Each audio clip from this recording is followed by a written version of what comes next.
चांद पर लैंडिंग इतिहास की कुछ सबसे बड़ी कामयाबियों में से एक थी। दुनिया एक मुश्किल दौर से गुजर रही थी, इसलिए किसी इंसान का चांद पर कदम रखना वाकई एक शानदार एहसास था। 16 जुलाई 1969 को नील आर्मस्ट्रॉन्ग, बज एल्ड्रिन और माइकल कॉलिंस पृथ्वी के एटमॉस्फेयर से निकलकर एक अलग एटमॉस्फेयर में कदम रखने वाले पहले इंसान थे। वो नील ही थे जिन्होंने स्पेसक्राफ्ट की सटीक लैंडिंग के बाद चांद पर अपना पहला कदम रखा था। अपोलो 11 मिशन वह कामयाबी थी जिसकी सभी को जरूरत थी। जब वो सही सलामत पृथ्वी पर वापस लौटे तो उनका किसी हीरो की तरह स्वागत किया गया। उन्होंने जो किया वह करना हर बच्चे का सपना बन गया। उन्होंने पैराशूट के साथ एक कैप्सूल में होनोलुलु के तट से लगभग 1600 किलोमीटर दूर लैंड किया, जहां एक क्रू उनका इंतजार कर रहा था। वे उस समय दुनिया के सबसे मशहूर लोग थे, लेकिन यहाँ कहानी खत्म नहीं हो जाती। आउटर स्पेस में उन्हें कई खतरों का सामना करना पड़ा होगा, जिसके बारे में किसी ने कभी कोई बात नहीं की। लॉन्चिंग के लिए उन्हें काफी तैयारी, ट्रेनिंग और स्टडी करनी पड़ी होगी। उन्हें नहीं पता था कि वहां उन्हें क्या मिलने वाला है, क्योंकि यह इतिहास में अपनी तरह का पहला ऐसा सफर था। चांद को लेकर इतने रहस्य थे कि कुछ साइंटिस्ट्स एक थियरी लेकर आए। इसके हिसाब से तीनों एस्ट्रोनॉट्स चांद के एटमॉस्फेयर में कुछ माइक्रोस्कोपिक जर्म्स के कांटेक्ट में आ सकते थे, जो धरती के लिए खतरनाक हो सकते थे। पृथ्वी पर वापस आने के बाद उन्हें 3 हफ्तों तक आइसोलेशन में रहना पड़ा। डर इतना ज्यादा था कि हेल्थ कम्युनिटी उन एक्स्ट्रा टेरेस्ट्रियल बैक्टीरिया को लेकर कोई भी रिस्क नहीं लेना चाहती थी। लोग भी उतने ही डरे हुए थे। रिकवरी हेलीकॉप्टर ऊपर मंडरा रहे थे। बचाव में लगे गोताखोरों ने आउटर स्पेस कैप्सूल से आई हर चीज को डिसइंफेक्ट करने के लिए आयोडीन के साथ कैप्सूल हैच को काफी अच्छी तरह से स्क्रब किया। इसके बाद उन्हें पृथ्वी के एटमॉस्फेयर में कदम रखने से पहले उन्हें एक BIG सूट यानी बायोलॉजिकल आइसोलेशन सूट दिया गया। सूट पहनने के बाद उन्हें ब्लीच से डिसइंफेक्ट किया गया। इसके बाद उन्हें एक मोबाइल क्वारंटीन यूनिट तक पहुंचाने के लिए हेलीकॉप्टर से एक एयरक्राफ्ट कैरियर तक ले जाया गया। यूनिट को हवाई में डॉक किया गया, जहां वे एक मोबाइल क्वारंटीन फैसिलिटी में रुके। इसके बाद उन्हें टेक्सास के ह्यूस्टन में एलिंगटन एयरफोर्स बेस तक ले जाया गया। फिर उन्हें लूनर रिसीविंग लेबोरेटरी में रखा गया। वहां पर उन्हें एक हवा बंद कमरे में 15 दिन और बिताने पड़े, ताकि बाहरी दुनिया को उनसे किसी तरह का खतरा न हो। स्पेस से उनके साथ धरती पर आए किसी भी माइक्रोब्स या बैक्टीरिया को खत्म करने के लिए उन्हें अल्ट्रावायलेट लाइट में रहना पड़ा। यहाँ तक कि LRL में काम करने वाले सभी लोगों को भी रोजाना खुद को डिसइंफेक्ट करना और नहाना होता था, और चांद के माइक्रोब से इन्फेक्ट होने के डर से उन्हें भी एस्ट्रोनॉट्स की तरह आइसोलेशन में रहना पड़ा। चैम्बर के अंदर इन तीनों लोगों को अपना मनोरंजन करने के तरीके खोजने थे। इन 2 हफ्तों के आइसोलेशन में उन्होंने वही किया जो कोई भी दूसरा इंसान एक बंद कमरे में करता। हर वक्त बात करना, एक दूसरे के साथ ढेर सारी हंसी, मजाक और हर तरह की बातचीत। रिपोर्ट बताती है कि उन्हें अंदर किसी भी तरह की तकलीफ नहीं थी, लेकिन वहाँ करने के लिए काफी कुछ नहीं था, इसलिए वे बहुत जल्दी उब गए थे। उन्होंने अच्छे से खाना खाया और सेहतमंद रहने के लिए जरूरी डाइट ली। इस बीच उन्होंने टेबल टेनिस जैसे खेल भी खेले, जिम में वर्कआउट किया, यहाँ तक कि गिटार भी बजाया। कम से कम नील आर्मस्ट्रॉन्ग ने तो यही किया। उनमें से कुछ हॉलवे में आगे पीछे टहलते थे, कुछ ने हॉलवे में जॉगिंग की। एस्ट्रोनॉट लंबे समय तक स्पेस में रहने पर अपनी मसल्स का मास खो देते हैं, इसलिए कसरत वह सिर्फ मनोरंजन के लिए नहीं कर रहे थे, बल्कि ये उनके लिए जरूरी था। उन्होंने एक पार्टी भी रखी और नील का 39वां जन्मदिन आइसोलेशन में मनाया। उनका मोमबत्तियों वाला केक LRL के एक स्टाफ मेंबर ने बनाया था। इसके अलावा उन्होंने अपना मनोरंजन करने के लिए कार्ड खेले, मैगजीन्स और अपने मिशन की मीडिया कवरेज पढ़ी। मौका मिलने पर उन्होंने कांच की दीवार के पीछे से या टेलीफोन पर अपने परिवार के लोगों से बात भी की।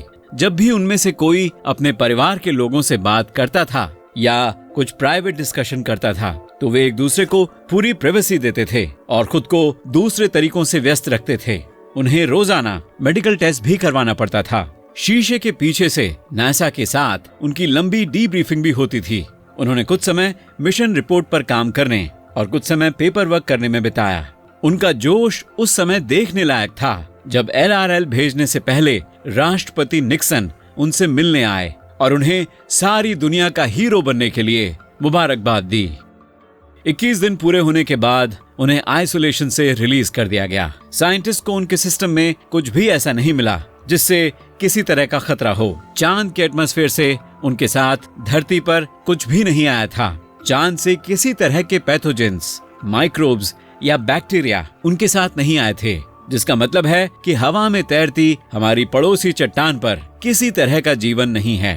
अब तीनों लोग अपने घर, अपने परिवारों के पास जा सकते थे और धरती के एटमॉस्फेयर की आजादी का मजा ले सकते थे। आखिरकार पूरा क्वारंटीन हटा दिया गया, लेकिन इंटरनेशनल स्पेस स्टेशन में जाने वाले किसी भी एस्ट्रोनॉट को लॉन्च से पहले आइसोलेशन में रहना पड़ता है ताकि वह किसी तरह का इन्फेक्शन वहां न ले जा सके।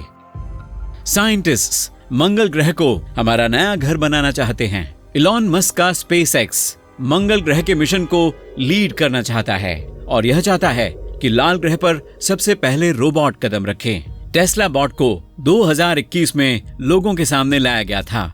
यह इंसानों की काफी अच्छी तरह से नकल कर सकता है। यह रोजमर्रा के उन उबाऊ कामों को कर सकता है जिन्हें करने में हमें मजा नहीं आता है, जैसे सफाई करना, किराने की दुकान से सामान खरीदना और कुछ भारी सामान उठाना। ये रोबोट इंसानों की तरह ही चलते हैं, जिस वजह से यह हमें इस बात का अच्छा आइडिया दे सकते हैं कि मंगल पर इंसान किस तरह चलेंगे। डेटा मिलते ही यह बॉट्स वापस पृथ्वी पर रिपोर्ट भेज सकते हैं। अगर मंगल ग्रह पर एक्स्ट्रा टेरेस्ट्रियल माइक्रोब्स रहते हैं तो शायद यह एनवायरनमेंट को स्टडी भी कर सकते हैं, लेकिन इसमें काफी समय लगने वाला है। लाल ग्रह पर रहना शुरू करने से पहले हमें बहुत सारे कदम उठाने की जरूरत है। पहली मुश्किल वहां पहुंचना है। साइंटिस्ट का मानना है कि एक बड़े स्पेसक्राफ्ट में सटीक रास्ते को फॉलो करने के बाद वहां पहुंचने में 9 महीनों का समय लग सकता है। इसमें कुछ रोबोट और अलग अलग फील्ड्स में स्पेशलाइज्ड इंसान जरूरत पड़ने पर आपकी मदद करेंगे। बेशक इसमें अच्छे स्लीपिंग क्वार्टर्स, एक एक्सरसाइज रूम और एक रिक्रिएशनल रूम वगैरह होंगे। यह खतरों से भरा लेकिन रोमांचक सफर होगा और इतने महीनों के सफर के बाद आप लैंड करेंगे तो वो इससे ज्यादा नहीं तो इतना ही मुश्किल काम होगा। नासा ने 2012 में मंगल की सतह पर क्यूरियोसिटी को कम करने के लिए एक खास आसमानी क्रेन का इस्तेमाल किया था। इसलिए ऐसा हो सकता है कि हम स्पेसक्राफ्ट के आने से पहले कुछ टेक्नोलॉजी डेवलप कर लें। जैसे ही इन चीजों का हल निकल जाता है तो आप मंगल पर उतरकर सेटल होने के लिए पूरी तरह से तैयार हैं। शुरुआती स्टेप्स को स्टडी किया गया है और क्रू जानता है कि क्या करना है, क्या बनाना है और सब कुछ कहां कंडक्ट करना है। रोबोट और इंजीनियर रहने के लिए क्वार्टर, इंडोर फार्म और जिंदा रहने के लिए जरूरी एसेंशियल्स बनाएंगे। बेशक वे इतना खाना और रिसोर्सेज लेकर जाएंगे जो सालों तक चले, लेकिन मकसद वहां पर आत्मनिर्भर होना है। अगर हम वहां रहना चाहते हैं तो हमें पानी, खाना और सांस लेने लायक हवा बनानी होगी। इस बात के कुछ सबूत मिले हैं कि मंगल ग्रह एक समय पर वाटर वंडरलैंड हुआ करता था। इसलिए यह मुमकिन है कि कुछ पानी जमीन के अंदर या आइस कैप्स में छिपा हो। हम पानी के बिना फसल नहीं उगा सकते, जो हमारी अगली चुनौती है। बंजर जमीन पर फसल उगाना। हमें बिना प्रोटेक्टिव सूट के सांस लेने और घूमने के लिए डोम्स में रहना होगा। इसलिए इन डोम्स में फसल उगाना बेकार होगा। लेकिन फसलों के लिए सीमित पानी की सप्लाई के साथ हमें अब पानी बनाने और पौधों को उगाने की कंडीशंस को बनाने का तरीका खोजना होगा। इन चीजों को बनाने और स्टडी करने के बाद हमारी अगली चुनौती आती है सेटलमेंट पर बिजली बनाना। सोलर एनर्जी एक जाहिर पसंद होगी। एनर्जी का ये सोर्स हमारे रोजमर्रा के इस्तेमाल के लिए फ्यूल सेल्स और न्यूक्लियर बैटरीज को पावर अप कर सकता है। और जब हमारे पास ये सब हो जाएगा तब हम कह सकते हैं कि हमने पृथ्वी के बाहर एक सेटलमेंट बना लिया है। जल्दी या बाद में और जहाज वहां पहुंचेंगे और ज्यादा लोग वहां बसेंगे और वहां पर इंसानी नस्ल का नया फ्यूचर बनाएंगे। तब तक हमें पता चल जाएगा कि क्या कोई फॉरेन माइक्रोब है जो हमारे लिए खतरा पैदा कर सकता है, ताकि हमें क्वारंटीन न होना पड़े। और इसकी लागत होगी कुछ 10 अरब डॉलर। वैसे इंसानों की अगली बड़ी कामयाबी के सामने यह कुछ भी नहीं है।